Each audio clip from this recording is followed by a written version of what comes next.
Сіздерге мысал ретінде былай не шкала сызайық. Бұны сызбай қойыңыздар, енді сіздер түсініп аласыздар ғой. Мына жер 100%. Мынара 50%. Мына жер 0%.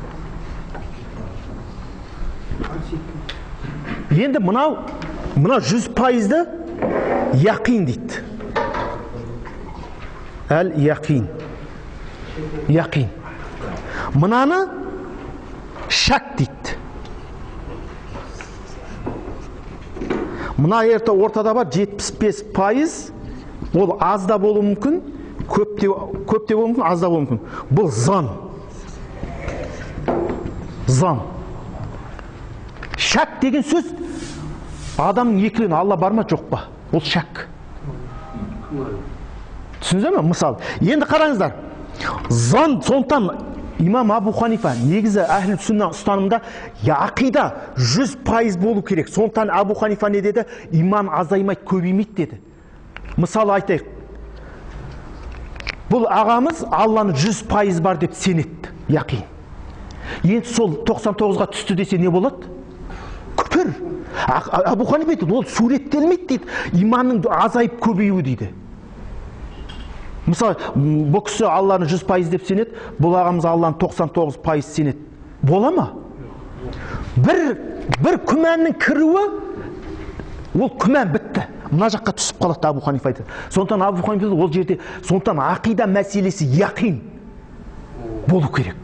Ал енді хабар ахаттың үкімі, мынау яқин мутаватир үкім береді.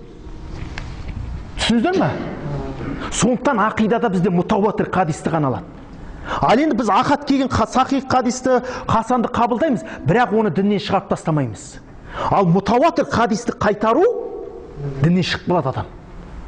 Ал ахаттық, мысалы біреу айтса, мен ана муслимде келген сенің ана жария хадисіңді қабылдамаймын десе, адам діннен шықпайды. Өйткені ол ахат хадис.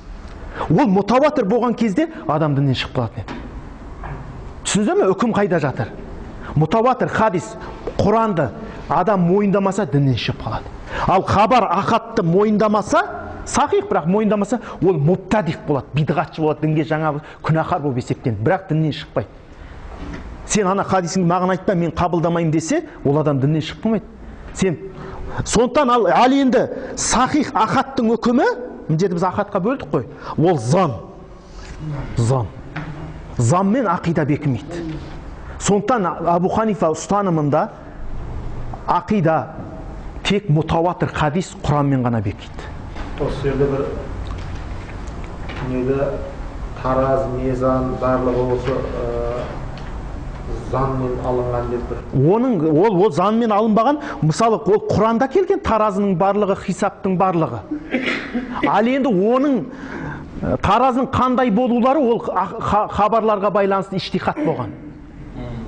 Оны айтады, хабар ахатпен келген хабар, ол жаңағы жамағатта сосын өзінің адамдарын азғыру мақсатында істелген нәрсе. Ол жаңа бауырларымыз хабар ахатта, ханафилер хабар ахатты мойындамайды, ал қабір азабы болса, анау не болса, таразы болса қияметте, бұның бәрі хабар ахатпен келген, демек бұлар бұны мойындамайды деп адамға күмән салғылары келеді. Енді ақидадан ештеңе айта алмай біткен бауырларымыз осыған көшіп жатыр. Ал енді қарайық, қай бір ханафидің қиямет күнде таразы болмайды деген не естідіңіздер ме? Құдай сақтасын. Ол Құранда тұр ғой. Фәмән хаффат мауазин. Онадағыл мауазин әл-қист, әділдік таразысын қоямыз дейді. Құдай сақтасын ол нәрсені. Біз оны Құранмен бекітіп қойған, біз ол нәрсенің бәрін. Ол негізсіз, жүйесіз ілім сондай болады.